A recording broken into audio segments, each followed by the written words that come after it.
Hello, this is Alicia Saratani, and welcome to a special LPAC TV interview. We've got in the studio today Leni Rubinstein, who is EIR's correspondent to the United Nations. Leni's worked for several decades with Lyndon and Helga LaRouche internationally in Europe and the United States. But specifically what we want to take up is Leni's recent trip to China. And just to contextualize this trip, because it's important, refer to what has been the theme here on the LPAC site and refer specifically to Lyndon LaRouche's recent remarks that we are in an all-out war with the British Empire, whose face today is the Inter-Alpha group of banks. And both nations and this group of banks are watching the imminent bankruptcy of this monetarist system. And the world could go in two directions. It could go into a dark age, as been prescribed by Lyndon LaRouche, or it can go into a process of worldwide development. And that's going to happen if the nations today decide to fight on a sovereign basis, a fight that has been waged really for hundreds of years, but really consolidated by the history of the United States. Now, just to make clear, it really is a timely matter, and Lyndon LaRouche's weekly report will be up on this website in a matter of hours. But what's significant about this trip to China is that we have an ally with this nation and the other nations of Asia that is very significant, because that's one part of the world that has decided to, in a certain sense, buck the monetarist system. That's right. They're participating in a way that they're sort of forced to, but there's this pulse of life and survival. So I think just if you give people a sense of what it was, what was your purpose for going there this recent period? I was invited to give some classes, and what I basically did was to talk about the crisis that we have in the West, in how the transatlantic region is going down, and LaRouche's proposals how to deal with it, that you have seen from the LPAC side with the Glass-Steagall and the bankruptcy reorganization, and then return to a credit system. And then I would go through our worldwide NAVAPA program, and that had an electrifying effect in China. Why? Because that's what the Chinese are doing, what America used to do. They're building fast-speed rails all over the country, crisscrossing the country. They have huge water projects. Their plan is to build hundreds of nuclear power plants, and they're speeding it up all the time. And, of course, taking space. So that's permeating the whole scenery when you come to China. And I must say, just flying into Beijing Airport, huge, beautifully light airport. Trying to take the fast-speed rail train between Beijing and Shenzhen. I mean, it's quiet, half an hour, where it used to take 3 hours. It drove 331 kilometers an hour, no noise. I mean, you could sit and write letters there by hand, it wouldn't shake.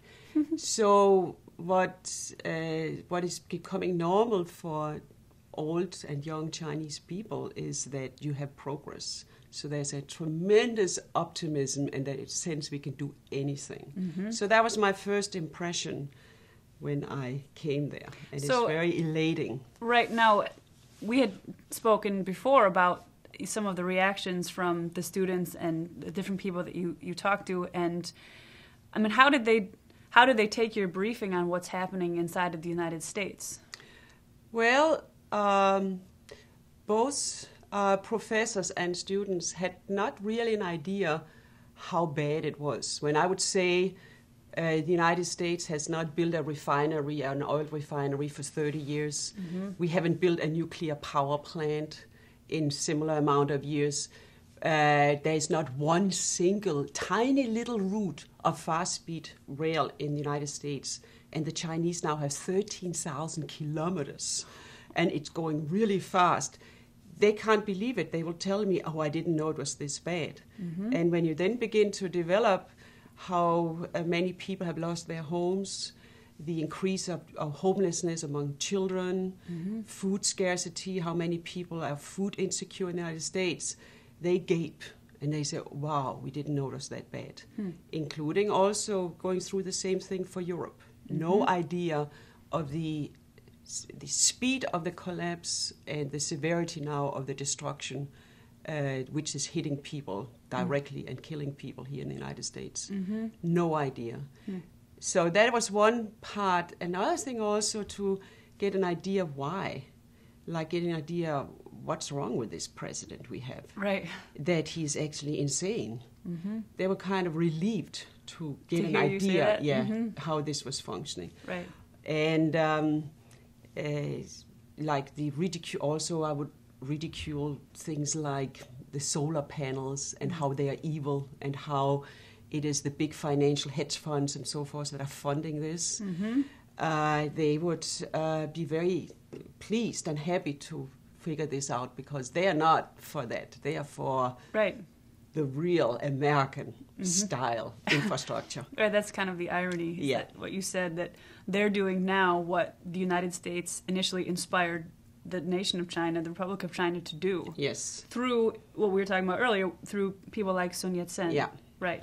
I think this is important because what we have been doing for the last 30 years here in the LaRouche organization is really taking Sun Yat-sen's program from 1919. And for people that don't know it, I mean, this guy organized, he started when he was 18 years old, deciding that the emperor has to go of China. And this is, as you know, China had emperors for hundreds of years. And he organized the revolution. He organized it by recruiting other people to it, raising the support groups all over the world, raising the funds for it, and then he overthrew the emperor. Then we had the First World War. There's many other things going into this, but and we had the Versailles Treaty. And Sun Yat-sen writes this program that I would recommend everybody to read because it gives you a certain idea of China today and also how we should deal with the whole world today, because we are literally building upon Sun Yat-sen's program today in the LaRouche organization for the world. So what he writes in his 1919 program is, in the preface, he says, with the Versailles Treaty, which is so unfair, we have laid the foundation for a second world war. And he says, therefore, I present this program to the world, and he wrote it in English and sent it out to the different governments of the world. This is my program for peace. And I believe if we don't have this program, then we are going to have a second world war. And the idea that he puts out is a collaboration among nations for mutual development. And this is around this common principle of mutual development, the advantage of the other. And he writes that in the preface, that this is the basis for peace. And then he has all the major development programs taking place in China today with rails, the Three Gorges Dam, the developments around the Bohai area, the development of Western China, is all coming from that program. But he didn't limit it to China. He had the idea all the way to Europe, and all the key development lines in Africa that we are proposing today was also proposed by Sun Yat-sen. Really? As a basis for peace. And then looking upon mankind and people as your development is in my interest instead of survival of the fittest. Right. The British way of looking at it. Right. Yeah. He was also very clear about the British imperial model, the British imperial system, that there wasn't room for both, for national sovereign nations, sovereign states and empire. That's right. He is very sharp also how the British are using all different nation states, including Japan, to their purposes. I mean, he has this wonderful book called The Vital Problem of China, which I discovered was not printed anymore. The last print before we did it was in 1947. That is in Chinese. It was not printed. In this, The Vital Problem of China, he takes up never be a friend of the British. the British, if they want to get something out of you, they will treat you like a farmer, a silkworm farmer. He will really be really nice to the silkworms and so forth to get all the silk out of them. But then when he has gotten the last silk out, he's going to either drown you or burn you. And that is how the British treat their friends, like the silkworm farmer treats his silkworms. So Sun Yat-sen says, never be a friend with the British, because that's what they're going to do to you. So I have in a number of cases, we had this book reprinted into Chinese, and also on this trip it had a tremendous effect, because this is the father of China, and he warned against the British. He had not forgotten not only what the British did to China, but to throughout the world. He had a very good idea about geopolitics and the imperial ways of doing business, namely set up the nations against each other and then take the spoils. Right. Yeah. So this, you can see it if you watch what's going on in Asia. You see China, what they're doing. There's a resonance there, obviously, but you spend a lot of time with the young people there. How conscious is it in their minds that what Sun Yat-sen was doing, or just this difference between a real nation and a community of nations versus, evil principle of empire? Is it conscious in the minds of young people? No, but you know what? It is there. So they didn't know about when I brought up the 1919 on the international development of China, but they were very happy to get to know, because it makes sense and there's a certain pride. Also to get an idea, I must say, I thought the young people were incredible. And LaRouche, I had a discussion today with Mr. LaRouche, and he said, I brought this up, and he said, well, they've had 2 generations now since China started opening up in 1978 and until now, because there's tremendous openness. There's no liberalism among the young people, at least not the ones I've encountered in China. They're intelligent, they're open, they're like sponges for knowledge, and they want to figure out a method of thinking about history, and they want to succeed with developing their nation. But not only that, the young people I encountered had a real good idea about to develop and to do good and to become good, to do good to the world. There was a real concern, for example, for what can we do for Africa in a real way. Not we should just be rich for ourselves, but we should become strong to do good to other nations. So to get an idea about the real America, and also be given certain key tools from understanding China, because, Sun Yat-sen, he came out of the best ideas from the United States. And I want to, because I showed of several occasions up there, I showed a stamp, a war stamp, which I think gives a very good idea in between the lines about how US and China are natural allies, where in 1942, you had this stamp, war stamp, to raise money for the war being printed here in the United States, where you have, in the background of the stamp, you have a map of China. And to the left, you have a picture of Lincoln, where underneath the picture it says, of the people, by the people, and for the people. And then, lo and behold, on the other side of the stamp, you have Sun Yat-sen, where it says the same thing in Chinese. So there you had an idea under Roosevelt's America during the war, about what unites China and the United States and which ideas. And that's what Sun Yat-sen did. The San Ming Yu Yi, the 3 principles of the people, was taken directly from Lincoln, of the people, by the people, and for the people. And now the Chinese are doing it. They are conducting this in-depth economic, in-depth infrastructure development of China, linking all of China together. What is really the American way of doing things. Right.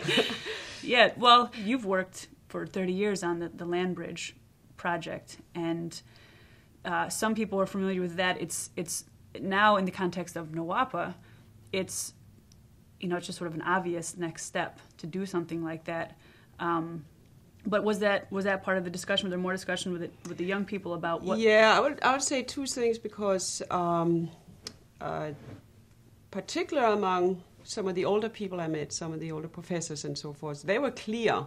And actually, I was both for mainland China and also for Taiwan that I also visited, that if the transatlantic region is allowed to go down, then China is not strong enough, that China will go down as well. There was a very clear understanding of that.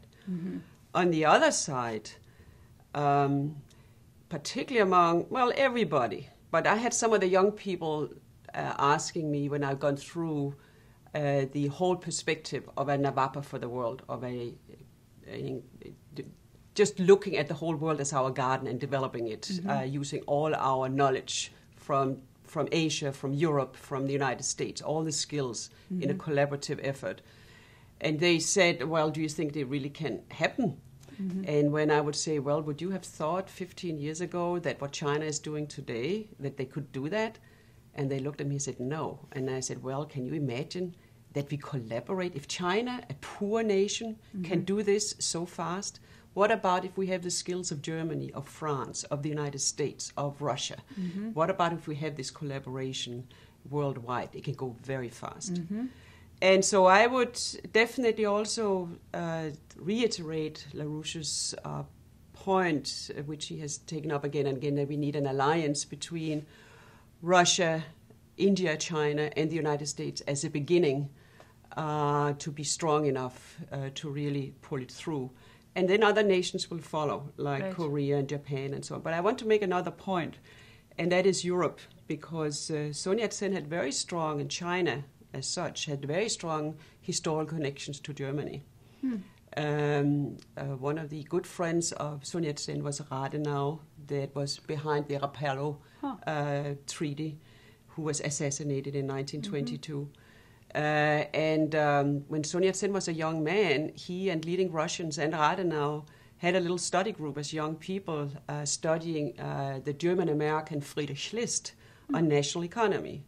And Sun Yat-sen was so excited about Friedrich List and his book that he said this book must be translated into Chinese, and it is in Chinese. So these underlying cultural collaboration and understanding among good people is there culturally. And I don't know if I made the point strong enough before, but when you have a nation which is using the highest technology and pushing ahead, it is superseding the development. I mean, there's a certain communication in the language culture about what man is and what can be done that is being unleashed, and therefore also it's much easier to understand other nations and the potentiality of other nations, and a certain optimism.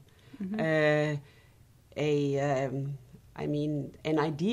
LaRouche brought up today that is not any thinking about the future today for people that are 60 years old and or even younger, because now your life is finished. This is not in the culture anymore, how that used to be in the culture. And an idea about the future you have in China. And I wanted to bring up another point, which is very similar to the real America. I mean, what do you have in the preamble?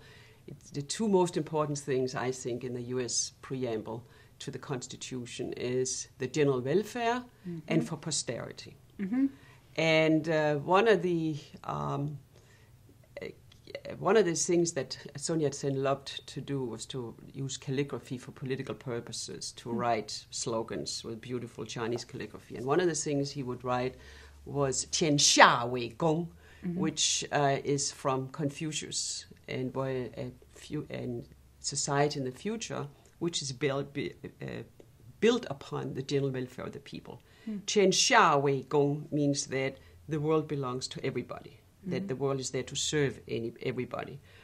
And that is what is permeating now the Chinese government, that they are really seeking to figure out to lift up the poor parts of the population to have a human living standard.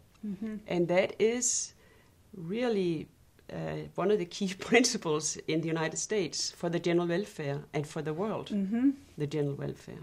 We should consider ourselves lucky that our allies are forging ahead this way. That's right. And that it makes sense that this is a principle. There's a principle involved here. I must say, I also had a little devil in me today because I thought we have one of these things we have to figure out now with the Navapa program in the United States to go up to the mountains. And the Chinese are now developing technology with fast-speed rail in the mountains. I mean, they did conquer several years ago to go up to Lhasa in Tibet, where 3/4 of the route is in permafrost. Wow. And you have to have air pressure in the trains. And now they're doing it because 2/3 of China is mountains. So now they are just blasting through mountains with tunnels and up the mountains and so forth with new rail technology of their own that they have developed. Yep, nothing. As it used to be in the American way, we can do anything. There's nothing we cannot do. Well, that's becoming the Chinese way. Yeah. So there's something to... Yep. There's the future there. Absolutely. And the young people are good. Yep. Good, we have allies then. Yeah, very good allies. Now the United States just has to... So you want to have some, 1.4 billion people as your allies? Well, right there. Yes, we would like to have them as we our don't allies. have to go back to the Stone Age. We can collaborate with the Chinese. We can conquer Mars. We can go to Mars. I mean, not only do they want to go to the moon now, but they also have a clear perspective of going to Mars. Right.